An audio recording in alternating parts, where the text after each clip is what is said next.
Slick back. No, no, slick back. That's what I said. Slick back. No, nigga, I'm a pimp named Slick back. Pimp named Slick back. Pimp named, pimp named, pimp named Slick back. Nigga, are you deaf? I'm a pimp named Slick. Halo semuanya. Assalamualaikum warahmatullahi wabarakatuh.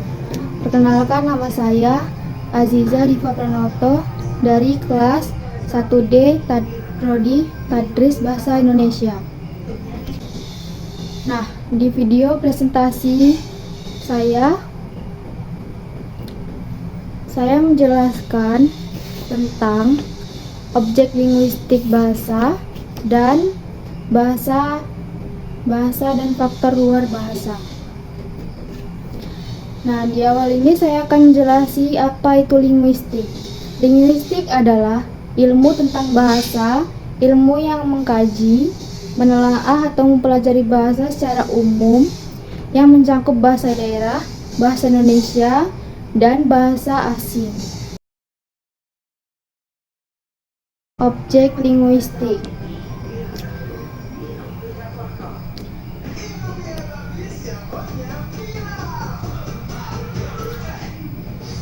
Bahasa. Pengertian dari bahasa.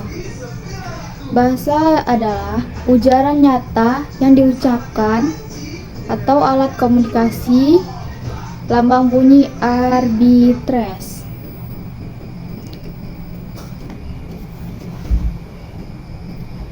Di sini saya akan menjelaskan beberapa ciri atau sifat yang hakiki dari bahasa. Sifat atau ciri itu antara lain adalah: 1. Bahasa itu adalah sebuah sistem. 2. Bahasa itu berwujud lambang. 3. Bahasa itu berupa bunyi. 4. Bahasa itu bersifat arbiter. 5. Bahasa itu bermakna. 6. Bahasa itu bersifat konvensional. 7. Bahasa itu bersifat unik. 8. Bahasa itu bersifat universal. Dan 9. Bahasa itu bersifat produktif. 10. Bahasa itu bervariasi. 11. Bahasa itu bersifat dinamis. 12. Bahasa itu berfungsi sebagai alat interaksi sosial. Dan 13. Bahasa itu merupakan identitas penuturnya.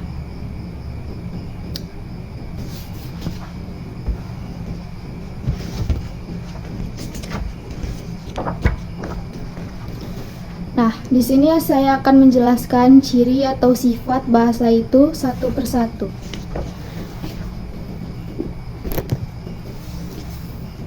Bahasa sebagai sistem. Sistem adalah susunan teratur berpola yang membentuk suatu keseluruhan yang bermakna atau berfungsi.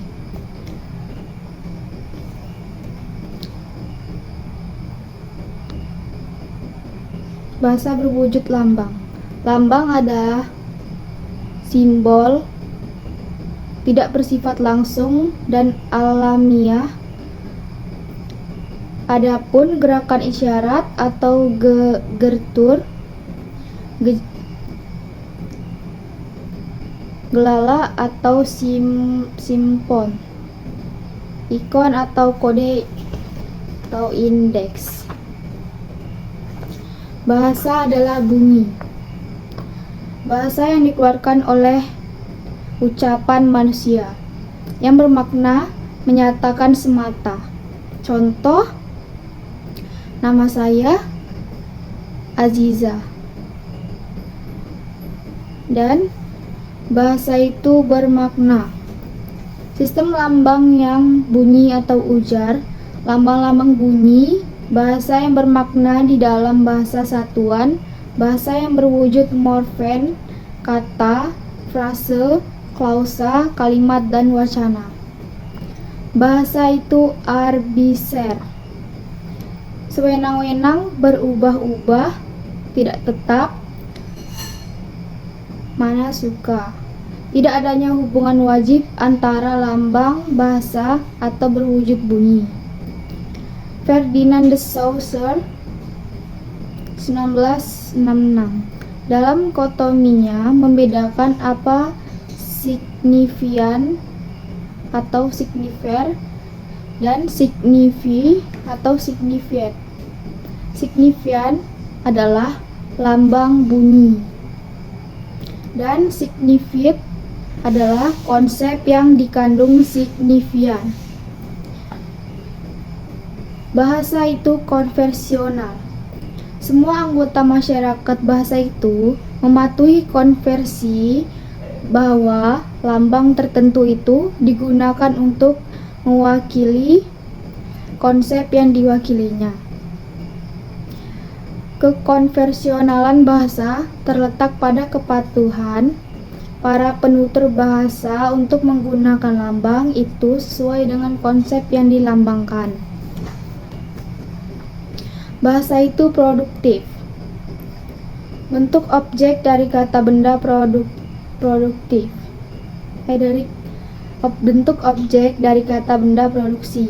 Produksi adalah banyak hasilnya atau terus-menerus menghasilkan. Keproduktifan bahasa ada batasnya. Tingkat paroleh atau ketidaklaziman atau kebelumlaziman bentuk yang dihasilkan. Tingkat lague, kanda atau sistem yang berlaku. Bahasa itu unik, mempunyai ciri khas yang spesifik yang tidak memiliki oleh yang lain. Setiap bahasa mempunyai ciri khas sendiri yang tidak dimiliki oleh bahasa lainnya. Menyangkut sistem bunyi, pembentukan kata, kalimat, dan lainnya. Bahasa itu universal, bersifat unik, terdiri dari vokal dan konsonan. Bahwa setiap bahasa mempunyai satuan-satuan bahasa yang bermakna, entah satuan yang namanya kata, frase, klausa, kalimat, dan wacana. Bahasa itu dinamis, tidak pernah lepas dari segala kegiatan dan gerak manusia sepanjang keberadaan manusia itu sebagai makhluk yang berbudaya dan bermasyarakat. Bahasa menjadi ikut berubah, menjadi tidak tetap, menjadi tidak stat. Contoh kosikret adalah bahasa Latin dan bahasa Sanskerta.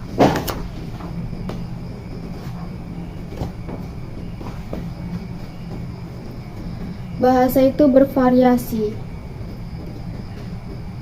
Variasi bahasa itu ada 3, yaitu idiolek, dialek, dan ragam. Nah, idiolek adalah variasi atau ragam bahasa yang bersifat perseorangan atau dirinya sendiri. Dialek, variasi yang digunakan oleh sekelompok anggota masyarakat pada suatu tempat atau suatu waktu. Contoh, Jawa dialek Banyumas, Jawa dialek Tegal, Jawa dialek Surabaya, dan lain-lain sebagainya. Dan ragam, berdasarkan tempat, regional area, geografi, pada masa tertentu, zaman Balai Pustaka, zaman Indonesia Orde Baru, dan lain-lain. Nah, yang terakhir, bahasa itu manusiawi. Manusia adalah homo sapien atau makhluk yang berpikir, homo sosio atau bermasyarakat, homo faber atau pencipta alat-alat, dan animal vertebrate adalah rasional yang berakal budi. Hanya komunikasi binatang yang bersifat terbatas. Komunikasi milik manusia hanya digunakan oleh sesama manusia. Binatang bersifat terbatas, adapun juga yang dilatih.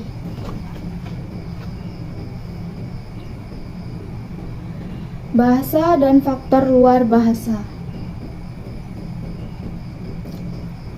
Masyarakat bahasa Kata masyarakat biasanya diartikan sebagai sekelompok orang atau dalam jumlah yang banyaknya relatif, yang merasa sebangsa, seketurunan, sewilayah tempat tinggal, atau yang mempunyai kepentingan sosial yang sama. Karena itu, bisa disebutkan masyarakat Indonesia, masyarakat Betawi, masyarakat RT, atau juga masyarakat Eropa.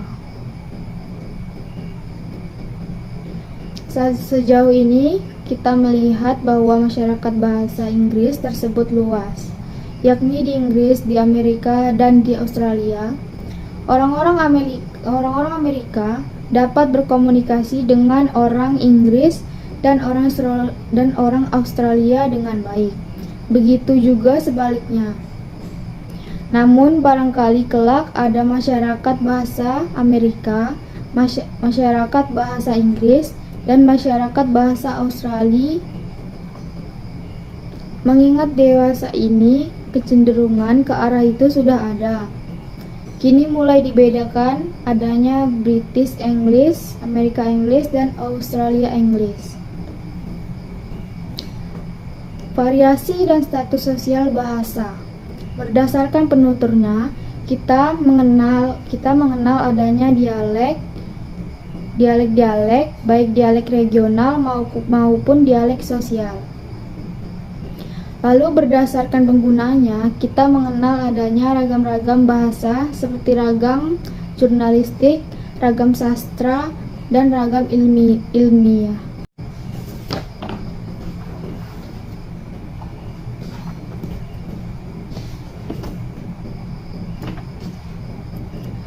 Variasi bahasa T dan R ini biasanya mempunyai nama yang terlatih yang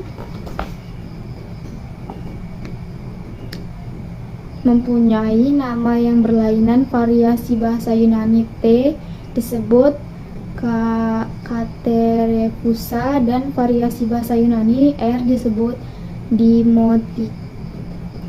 Penggunaan bahasa. Adanya sebagai macam dialek dan ragam bahasa menimbulkan masalah.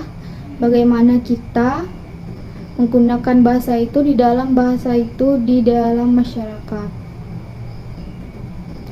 Bahasa yang kita gunakan mungkin tidak bisa berterima dalam masyarakat. Umpamanya dalam bahasa Indonesia ada bahwa disebabkan kata ganti orang kedua dalam bahasa Indonesia adalah kamu atau engkau.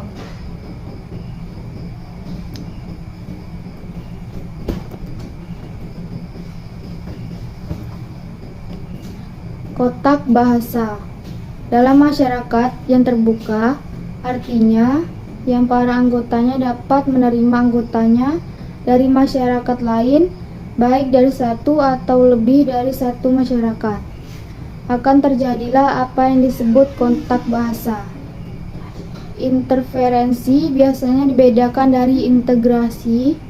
Dalam integrasi, unsur-unsur dari bahasa lain yang terbawa masuk itu sudah dianggap diperlakukan dan dipakai sebagai bagian dari bahasa yang menerimanya atau yang dimasukinya.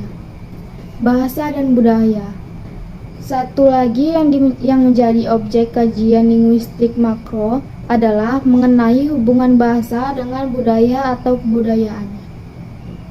Apakah bahasa yang merupakan alat komunikasi verbal memiliki manusia itu merupakan bagian dari unsur kebudayaan atau bukan?